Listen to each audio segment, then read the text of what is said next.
अस्सलामुअलैकुम। आज हम प्रॉपर्टीज ऑफ मैटर और हीट चैप्टर के 25 मोस्ट इंपॉर्टेंट एमसीक्यूज करेंगे जो आपकी बुक से और पास्ट ईयर पेपर से लिए गए हैं। सबसे पहले चैप्टर 10 में इलास्टिसिटी के बारे में पढ़ा जाता है और ये एक ऐसी प्रॉपर्टी है सब्सटेंस की जिसमें वो बॉडी अपनी शेप वापस ला सकती है। जैसे ही हम फोर्स लगाते हैं किसी भी सब्सटेंस पर तो उसमें डिफॉर्मेशन एबिलिटी होती है, वो डिफॉर्म कर सकती है, उसके अंदर शेप चेंज हो सकती है। लेकिन अगर फोर्स हटाएं तो उसमें वापस अगर शेप आ जाए तो that ability is elasticity. So it is a property of a body in which it regain its shape after the removal of force. बहुत सारे सब्सटेंसेस ज्यादा डिफॉर्म हो जाते हैं तो उनके अंदर स्ट्रेन निकाला जाता है। जरूरी नहीं है कि उनकी इलास्टिसिटी ज्यादा हो। इलास्टिसिटी तो वापस अपनी शेप रिगेन करने की एबिलिटी है। जिसमें स्ट्रेन ज्यादा होता है उसको हम स्प्रिंगीनेस या फिर स्ट्रेचीनेस कहते हैं और ये हर सब्सटेंस की अलग अलग होती है। इसका मतलब ये कि ये उस सब्सटेंस की नेचर पर डिपेंड करती है। तो यहाँ ऑप्शन इलास्टिसिटी का हम देख सकते हैं कि elasticity of a substance depends on it's nature. ये यंग्स मॉडुलस से निकाला जाता है। Now which one has maximum elastic limit? Elastic limit वो मैक्सिमम स्ट्रेस है जहां पर किसी भी सब्सटेंस को फोर्स लगाएं और वो अपनी वापस शेप रिगेन कर ले। अगर हम उससे ज्यादा स्ट्रेस लगाएंगे तो हो सकता है कि वो वापस अपनी शेप रिगेन ना करे, वो डिफॉर्म हो जाए परमानेंट। तो ऐसी एबिलिटी सब्सटेंस की प्लास्टिसिटी कहलाई जाती है। जो डिफॉर्मेशन परमानेंट हो जाती है यानी वो मोल्ड हो जाता है, ऐसे सब्सटेंस प्लास्टिक कहलाए जाते हैं। तो बहुत सारे सब्सटेंसेस ऐसे हैं जिनके अंदर इलास्टिक लिमिट तो बहुत ज्यादा है लेकिन इलास्टिसिटी इतनी नहीं है, क्योंकि इलास्टिसिटी तो प्रॉपर्टी है due to which it regains its shape. लेकिन इलास्टिक लिमिट वो स्ट्रेस है जिसमें हम मैक्सिमम स्ट्रेस लगा सकते हैं कि उसके अंदर परमानेंट डिफॉर्मेशन ना हो, यानी वो मुकम्मल डिफॉर्म ना हो जाए, उसमें वापस शेप करने की एबिलिटी हो। तो सबसे ज्यादा इलास्टिक लिमिट क्राउन ग्लास की होती है, उससे कम आयरन की है और फिर उससे कम स्टील की है और सबसे कम फिर इसमें ब्रास की है। यह आप टेबल्स में देख सकते हैं। और आपको अगर इलास्टिसिटी के बारे में पूछा जाए टेबल्स में आप देख सकते हैं तो मैक्सिमम इलास्टिसिटी टंगस्टन की है according to your book. Archimedes principle में हम डेंसिटीज को कंपेयर भी करते हैं। सो डेंसिटीज को कंपेयर करने पर एक ऐसी इक्वेशन बनाई जाती है जिसमें स्पेसिफिक ग्रेविटी के बारे में पढ़ा जाता है। Specific gravity is the ratio of density of a material to density of water. तो हमें डेंसिटी वाटर की पता है, इट इज 1000 किलोग्राम पर मीटर क्यूब। उसको अगर डिवाइड कर दें डेंसिटीज डिफरेंट मेटल की, डिफरेंट मटेरियल्स की, तो हम उसके स्पेसिफिक ग्रेविटी निकालते हैं विच इज यूनिटलेस। तो आर्चिमिडीज प्रिंसिपल में स्पेसिफिक ग्रेविटी के बारे में भी पता चलता है। आर्चिमिडीज ने सबसे पहले जो डेंसिटी कंपेयर की थी वो थी गोल्ड की और उसी की वजह से आर्चिमिडीज प्रिंसिपल वजूद में आया। Random motion of molecules in a fluid was discovered by.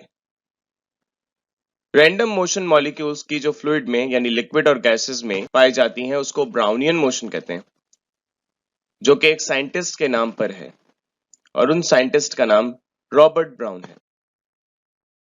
The pressure of a liquid depends only upon its density or only upon its height above the point inside the liquid or upon its density as well as its height above the point inside the liquid or neither upon its density nor height. So यहाँ पर अगर हम एक tank की example लें and that tank is filled up with water, let's say swimming pool है, तो हम ये जानते हैं कि हर डिफरेंट लेवल पर प्रेशर डिफरेंट महसूस किया जाता है। जितना ज्यादा डेप्थ होगी विच is the height above the water level, तो ये वाटर लेवल से लेकर यहां तक जो हाइट है इसको डेप्थ कहेंगे। जितनी ज्यादा डेप्थ होगी उतना ज्यादा प्रेशर इंक्रीज होता है। And we have derived a formula for liquids P equals to rho GH।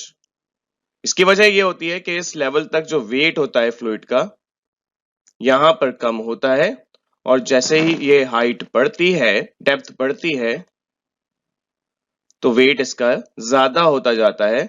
और हम जानते हैं वेट एक फोर्स है, और उस एरिया पर डिवाइड कर दें उस फोर्स को, so that is pressure. So P equals to rho g h. Pressure depend करता है डेंसिटी पर भी। अगर ज्यादा डेंस फ्लूइड है, ऑयल हो, तो प्रेशर ज्यादा होगा। Gravity which is constant, G से रिप्रेजेंट करते हैं। एक्सेलरेशन ड्यू टू ग्रेविटी है 9.8 मीटर पर सेकंड स्क्वायर, कांस्टेंट है यहाँ पर। एंड डेप्थ, सो कांस्टेंट को तो हटा ही दीजिए, जो वेरिएबल्स हैं वो है डेंसिटी। अगर सब्सटेंस ही चेंज हो, लिक्विड ही चेंज हो, डेंसिटी ज्यादा हो, तो प्रेशर तब भी इंक्रीज हो सकता है। एंड ऑल्सो वी नो कि डेप्थ पर भी डिपेंड करता है, विच is the height above the point inside the liquid. So option is it depends upon its density as well as its height above the point inside the liquid. Now, we also know about flotation of objects in a fluid. Archimedes principle में हमने ये पढ़ा था कि किसी भी चीज को अगर इमर्स करते हैं पार्शली या फुली किसी भी फ्लूइड में, तो उस पर एक फोर्स लगती है, and that force is the upthrust. And this upthrust और upward force is equal to the weight of that displaced liquid. अगर कोई ऑब्जेक्ट हमने किसी भी लिक्विड में डिप किया है, इमर्स किया है, तो जितना वो वॉल्यूम ऑक्युपाई करेगा, उस वॉल्यूम से अगर हम वेट निकाल लें, क्योंकि वो जो सब्सटेंस है उतना ही वॉल्यूम उस वाटर का होगा या लिक्विड का होगा जो वहां से जा चुका है, लेवल राइज हो चुका है, जिसकी वजह से हम उसका वेट अगर निकाल लें, तो that weight is actually causing the upthrust, because we know कि यहां पर जो वेट एक्ट करेगा उसका कोई ना कोई रिएक्शन है, और वो रिएक्शन उसको ऊपर ले जाने में तुला होता है। तो अगर हम ये देखना चाहें कि जो वो वॉल्यूम है उससे कितना लिक्विड डिस्प्लेस हुआ है, तो हम यहाँ पर किसी कंटेनर में एक पाइप लगा सकते हैं और उस पाइप तक वाटर को फिल कर दें, और हम अगर किसी बॉडी को यहाँ पर इमर्स करेंगे, तो उससे वो वाटर किसी भी कंटेनर में ऑब्टेन किया जा सकता है और उसका वेट निकाला जा सकता है। और वैसे भी आप ये एक्सपेरिमेंट करके देख सकते हैं कि किसी भी ऑब्जेक्ट को लिक्विड में इमर्स करें तो वो आपको लाइटर महसूस होगा, और इसकी वजह ये है कि जो वो ऑब्जेक्ट है जिसका वेट है कोई ना कोई, that weight is acting downward, और उस पर एक ऊपर की तरफ फोर्स लग रही होती है जिसको बायोंसी फोर्स भी कहते हैं और अपवर्ड फोर्स भी कहते हैं, अपथ्रस्ट भी कहते हैं। वो उसको ऊपर की तरफ लगने पर जब रिजल्टेंट फोर्स निकालेंगे तो वो कम होगी, और इसीलिए वेट कम महसूस होता है। So an object appear lighter in water because of one of the properties of water, तो it is buoyancy, and buoyancy depends upon volume of the displaced liquid, उसका वेट कितना है जो डिस्प्लेस हुआ है, उसकी डेंसिटी क्या है। Surface tension is different concept, viscosity अलग कॉन्सेप्ट है, तो ये तो नहीं होंगे, तो बायोंसी है।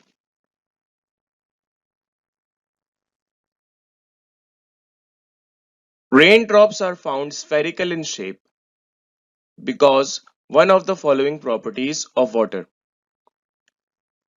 So water की properties में pressure के अलावा, upthrust के अलावा viscosity और surface tension भी है।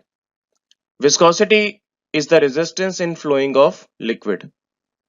Fluid का flow होने पर जो resistance होती है, रुकावट होती है, उसको viscosity कहते हैं। और surface tension is that force जो कि उसके इंटरमोलिकुलर फोर्सेस की वजह से होती है। जैसे कि ये एक वाटर का ड्रॉप है, that can be consider as rain drop.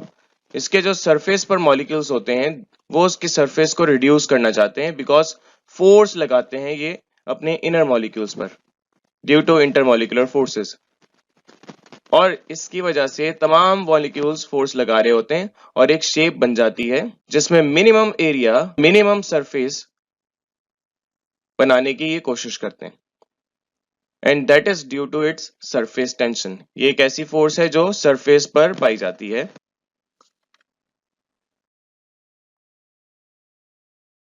Viscosity हम जानते हैं फ्लूइड फ्रिक्शन को कहते हैं। फ्लूइड यानी लिक्विड और गैसेस में ये रेजिस्टेंस पाई जाती है जो कि इसकी सब्सटेंस की फ्लोइंग एबिलिटी को रोकती है।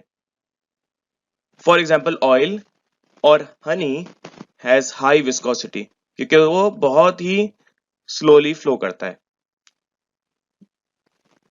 ये इसलिए स्लो फ्लो करता है क्योंकि इसके अंदर विस्कोसिटी ज्यादा होती है, जबकि वाटर और alcohol has low viscosity so it can flow easily. लेकिन ये फ्लूइड फ्रिक्शन जो है ये सॉलिड्स के कांटेक्ट फ्रिक्शन से काफी कम होती है, और इसलिए हम जो जितने भी हाई विस्कस फ्लूइड होते हैं जिनकी विस्कोसिटी होती है उनको एज अ लुब्रिकेंट इस्तेमाल करते हैं। सो oil is used for gear boxes and engine. ये हम इंजन में और गियर बॉक्सेस में इस्तेमाल करते हैं ताकि फ्रिक्शन से बचा जा सके। फ्रिक्शन सॉलिड्स में भी होती है और लिक्विड्स में और गैसेस में भी होती है, यानी फ्लूइड्स में भी होती है। So option is lubrication should be more viscous. The force of attraction between the molecules of the same liquid is, जो सेम लिक्विड के दरमियान फोर्स ऑफ अट्रैक्शन होती है उसको हम कोहेजन कहते हैं। फॉर एग्जाम्पल वाटर के मॉलिक्यूल्स आपस में जो अट्रैक्शन रखते हैं that is due to cohesive force. और आपने ये भी देखा है कि ग्लास की वॉल पर अगर उस ग्लास में वाटर फिल्ड है तो इस तरह का लेवल बनता है, concave type. It is due to the attraction on the wall, जो कि उसके वॉल के मॉलिक्यूल्स वाटर पर लगाते हैं। इसको हम एडहेसिव फोर्स कहते हैं, जो फोर्स दूसरे मॉलिक्यूल्स पर लगती है। अपने मॉलिक्यूल्स में जो फोर्स होती है उसको कोहेसिव फोर्स कहते हैं। So the force of attraction between the molecules of the same liquid is cohesive. Mercury में कोहेसिव फोर्स ज्यादा होती है इसलिए उसके अंदर कन्वेक्स शेप आपको दिखती है। इनके अंदर मॉलिक्यूल्स आपस में ज्यादा फोर्स लगाते हैं as compare to the molecules on the wall, जबकि वाटर में इस तरह की शेप इसीलिए बनती है क्योंकि इसकी वॉल्स पर ज्यादा फोर्स लग रही होती है और इसको एडहेसिव फोर्स कहते हैं। सो नाउ चैप्टर 11 में सबसे पहले हम टेम्परेचर के बारे में पढ़ते थे, which is the measure of degree of hotness और coldness. So in SI system unit of temperature is kelvin. बाकी Celsius, Fahrenheit are the comparative scale. Absolute scale में हम केल्विन पढ़ते हैं और जूल्स की यूनिट हम इस्तेमाल करते हैं हीट और थर्मल एनर्जी के लिए। Boiling point of pure water is, जो स्टैंडर्ड टेम्परेचर एंड प्रेशर पर होता है, यानी 1 एटमॉस्फेयर प्रेशर पर, इसको हम STP कहते हैं। इस कंडीशन को हम जानते हैं 100 डिग्री सेंटीग्रेड पर या 212 डिग्री फ़ारेनहाइट पर वाटर बॉयल हो जाता है। लेकिन यहाँ तो केल्विन में पूछा है, तो केल्विन का फॉर्मूला है डिग्री सेंटीग्रेड में ऐड कर दें 273, तो यहाँ पर 373 हो जाएगा। 273 में 100 ऐड करेंगे तो 373 केल्विन आएगा। The temperature of a substance changes from -20 degree centigrade to 20 degree centigrade. Initial temperature given है, फाइनल टेम्परेचर गिवन है, then the temperature change in kelvin scale is. Kelvin में बताइए कि क्या डेल्टा टी आएगा। तो हम पहले अगर कन्वर्ट कर लेते हैं इनको, डिग्री सेंटीग्रेड की वैल्यूज में ऐड करेंगे 273, तो हम कन्वर्ट कर सकते हैं। देन फिर हम इसको डेल्टा टी के फॉर्मूले से निकालेंगे, which is final minus initial. So initial temperature is -20 degree centigrade, इसमें ऐड कर देते हैं 273, तो माइनस प्लस सब्ट्रैक्ट होंगी वैल्यूज और आएगा 253 kelvin. Final temperature 20 degree centigrade है प्लस 273, तो आंसर आएगा 293 केल्विन। नाउ डेल्टा टी में पुट कर देते हैं वैल्यूज फाइनल माइनस इनिशियल की। 293 फाइनल है, 253 इनिशियल है, केल्विन में निकाल रहे हैं, तो यहां पर माइनस करने पर 40 केल्विन आएगा answer.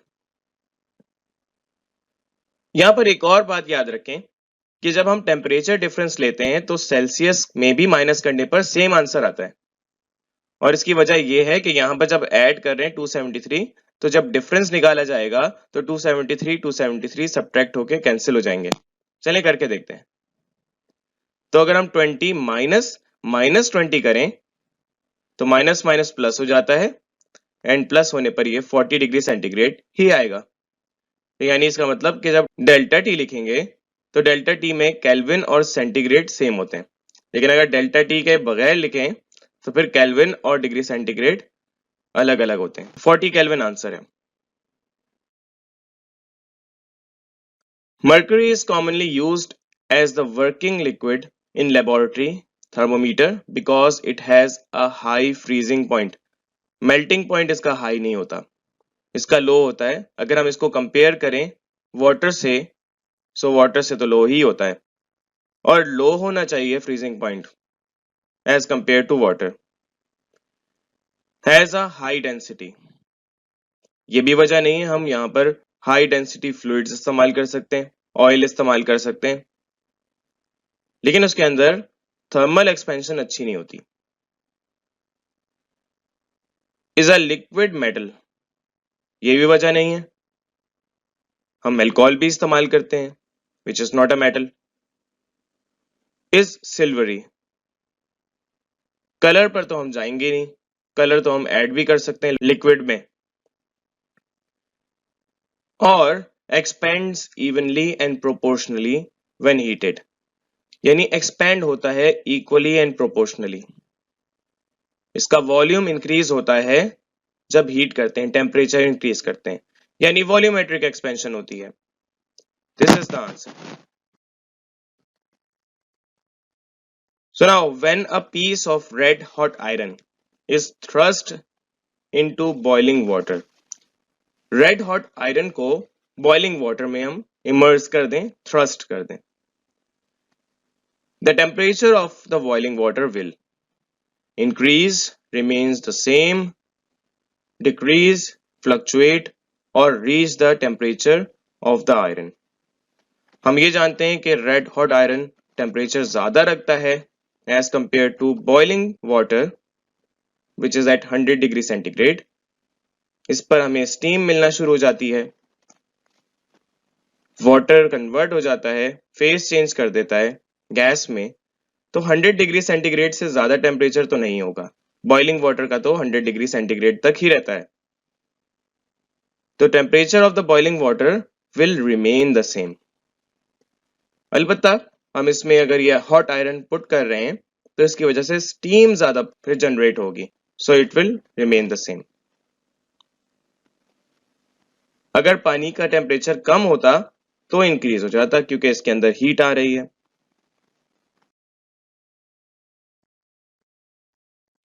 Thermal expansion and contraction of metals are used in each of the following except, अब यहां पे लिखना है कि इसके अलावा, riveting steel plates,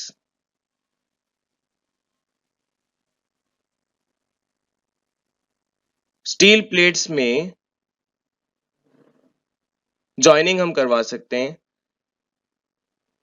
स्क्रूज के अलावा, इस तरह से कि अगर हम किसी भी हॉट आयरन को हीट अप करें और उसके अंदर होल करके इंसर्ट कर दें तो थर्मल एक्सपेंशन की वजह से वो फैल जाएगा और इस तरह से हम स्टील प्लेट्स को ज्वाइन कर सकते हैं।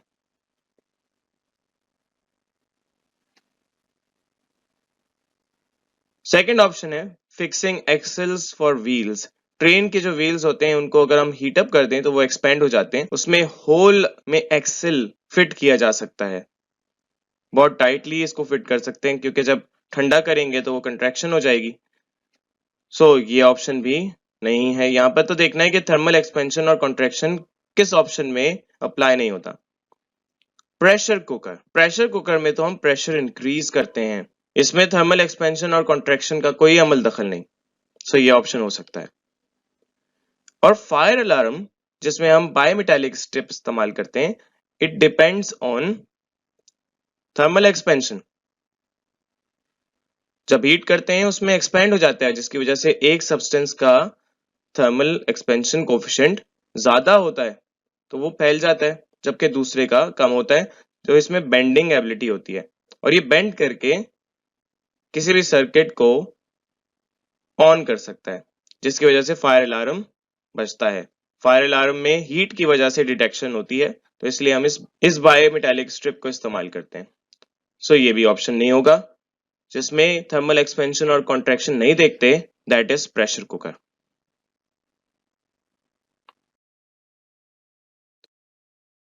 The heat from an open fire in a kitchen reaches cook's face by option दिए हैं रेडिएशन, कन्वेक्शन, कंडक्शन या both A and B.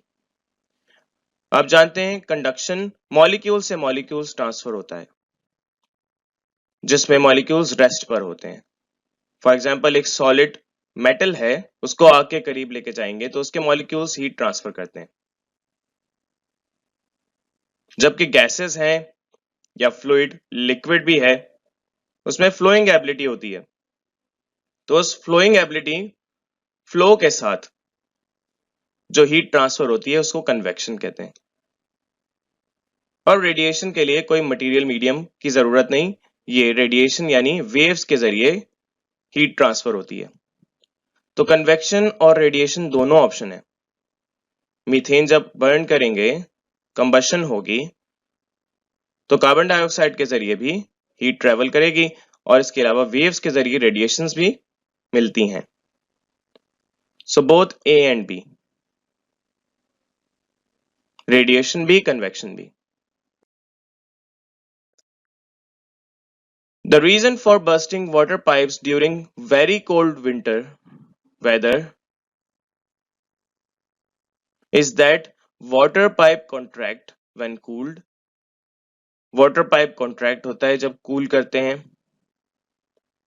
Water expands on freezing, यानी freeze करते हुए 0 डिग्री पर पहुंचने पर, 0 डिग्री सेंटीग्रेड पर पहुंचने पर हमें पता है कि एनोमोलस एक्सपेंशन ऑफ वाटर होती है। 4 डिग्री सेंटीग्रेड से जैसे ही टेम्परेचर कम करते हैं तो हाइड्रोजन बॉन्ड बनना शुरू हो जाता है, जिसकी वजह से उनका स्ट्रक्चर रिजिड हो जाता है और वॉल्यूम बढ़ता चला जाता है। वॉल्यूम जब बढ़ता चला जाता है तो इसको हम एक्सपेंशन कहते हैं। तो एक्सपेंशन फ्रीजिंग पर हो जाती है। एनोमोलस एक्सपेंशन ऑफ वाटर की वजह से नुकसान भी होता है कि जो पाइप है उनमें क्रैक्स पड़ जाते हैं, बिकॉज वाटर एक्सपेंड करेगा और उसके लिए जगह नहीं होगी। So the pipes burst. So B is the option.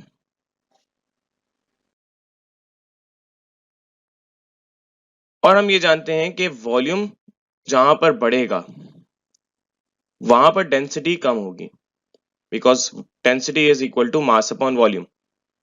Volume inversely proportional है। तो जो मैक्सिमम डेंसिटी होती है वो 4 डिग्री सेंटीग्रेड पर होती है। उसके बाद तो हाइड्रोजन बॉन्ड बनता है और फिर वॉल्यूम एक्सपेंड होता रहता है। सो एनोमोलस एक्सपेंशन ऑफ वाटर में डेंसिटी कम हो रही होती है जैसे ही 0 डिग्री सेंटीग्रेड पर पहुंचते हैं, और डेंसिटी बढ़ती है किसी भी फिक्स्ड मास की जब वॉल्यूम कम होता है। तो जैसे ही उल्टा काम करेंगे, 4 डिग्री सेंटीग्रेड पर पहुंचेंगे जीरो से, तो वॉल्यूम कम होता है और डेंसिटी बढ़ जाती है। सो ऑप्शन यहां पर है 4 degree centigrade.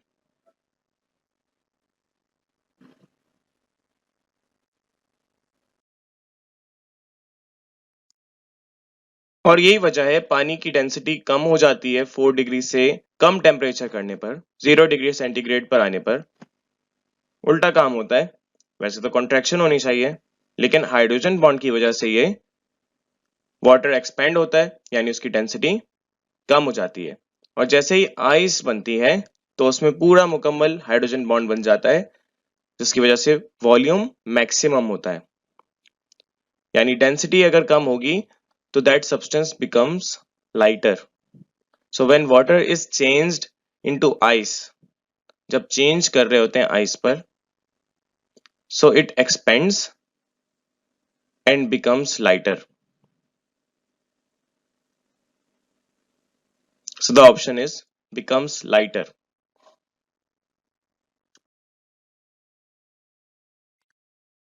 Now a given volume of helium gas is heated by 20 degrees centigrade at constant external pressure. its volume will, option दिए हैं decrease, increase, remains the same या increase by 20%। हमें नहीं पता कि यहाँ पर वॉल्यूम क्या है, तो बता नहीं सकते कि कितना इंक्रीज होगा, तो ये तो ऑप्शन नहीं है। हम ये जानते हैं कि वॉल्यूम इंक्रीज होता है टेम्परेचर इंक्रीज करने से, because according to Charles law, if pressure is kept constant, the volume of a given mass of a gas is directly proportional to absolute temperature। तो अगर हमें पता होता तो हम इसको निकाल सकते थे।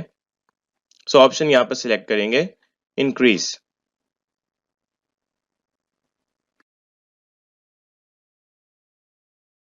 The volume of a gas when heated increases much more than for a solid or liquid, because ये तो हमें काइनेटिक मॉलिक्यूलर थ्योरी के मुताबिक पढ़ना पड़ेगा, और काइनेटिक मॉलिक्यूलर थ्योरी में कहा जाता है कि अट्रैक्टिव फोर्सेस होती हैं, इंटरमॉलिक्यूलर फोर्सेस होती हैं, जबकि हमने जो गैस लॉस पढ़े जिसमें हम वॉल्यूम देखते हैं कि इंक्रीज होता है टेम्परेचर की वजह से, और प्रेशर की वजह से भी वॉल्यूम में इफेक्ट आता है। प्रेशर इंक्रीज करने से वॉल्यूम डिक्रीज हो जाता है।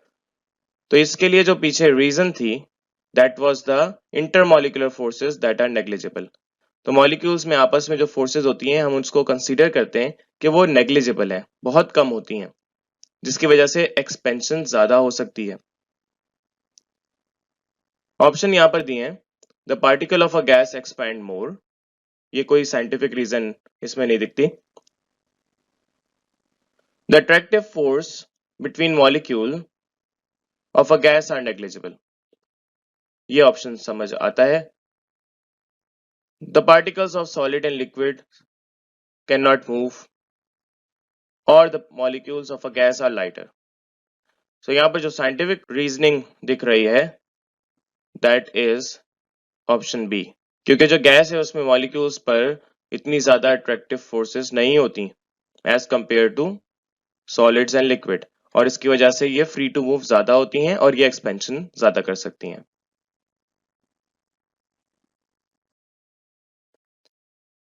The pressure of 30 liters of a gas at STP, STP का मतलब standard temperature and pressure. Standard temperature 0 degree centigrade पर लिया जाता है और pressure 1 atmosphere is increased to 3 atmospheres keeping the temperature constant. तो टेम्परेचर तो कांस्टेंट लिया है तो इसका जिक्र भी नहीं करेंगे। What is the new volume? Volume पहले 30 लीटर्स दिया है और स्टैंडर्ड टेम्परेचर प्रेशर पर प्रेशर 1 एटमॉस्फेयर होता है, ये याद रखना होगा। Is increase to 3 atmosphere, P2 दे दिया, P1 दे दिया, और कह रहे हैं कि V2 निकालिए, V1 30 है। सो P1 इज 1 एटमॉस्फेयर, स्टैंडर्ड है, V1 is 30 litres, P2 is 3 atmosphere, V2 निकाले तो हमें पता है P1 V1 equals to P2 V2 होता है अकॉर्डिंग टू बॉयल्स लॉ। मैं अगर यहाँ पर V2 निकालना चाहता हूं तो P2 डिवाइड कर दूंगा, ये P2 यहाँ आ जाएगा और वैल्यूज पुट करके हम निकाल सकते हैं। यहाँ पर ये 30 डिवाइड होगा 3 से, सो 10 लीटर आंसर है। यहाँ पर हम इसको कन्वर्ट करके भी निकाल सकते हैं। अगर SI सिस्टम में करें तो एटमॉस्फेरिक प्रेशर यहाँ पर 1 × 10⁵ न्यूटन पर मीटर स्क्वायर यानी पास्कल होता है, और लीटर को कन्वर्ट करना होगा। इसको कन्वर्ट करने के लिए 1000 से डिवाइड करना पड़ेगा, क्योंकि 1 मीटर क्यूब में 1000 लीटर होते हैं। तो इस तरह से भी कन्वर्जन के बाद आपको सेम ही आंसर मिलेगा। अगर आप कन्वर्ट करने के बाद वापस लीटर में निकालना चाहेंगे तो ये थोड़ा मुश्किल हो जाएगा, इसलिए हम डायरेक्ट भी कर सकते हैं इसमें। सो आंसर यहाँ पर 10 लीटर आएगा।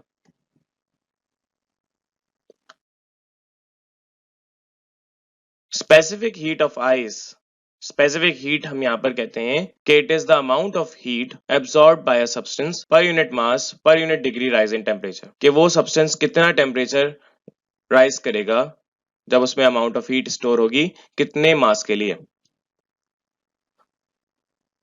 तो ये दरअसल 1 किलोग्राम सब्सटेंस हम लेके उसमें 1 डिग्री राइज लाते हैं, 1 यूनिट राइज लाते हैं, 1 केल्विन राइज लाते हैं, यानी टेम्परेचर डिफरेंस लाते हैं 1 केल्विन का, और इसकी वैल्यूज निकालते हैं।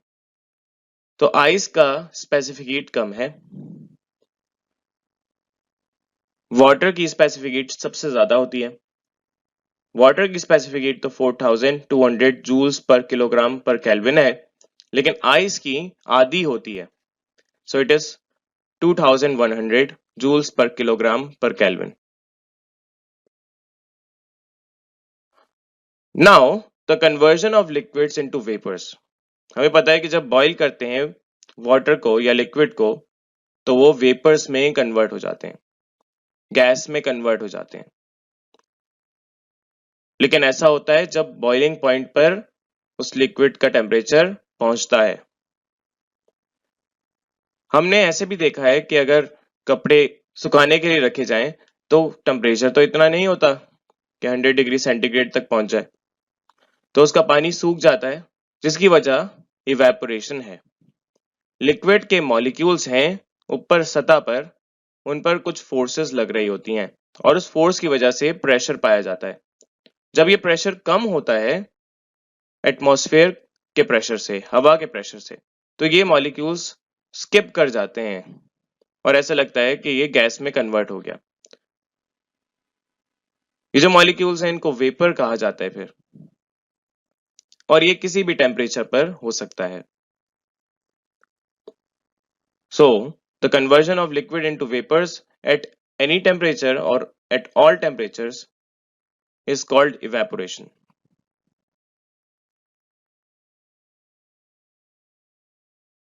और अगर आपसे ऑप्शंस में ये पूछा जाए कि evaporation takes place at, so यहाँ पर किसी भी टेम्परेचर पर ये हो सकता है।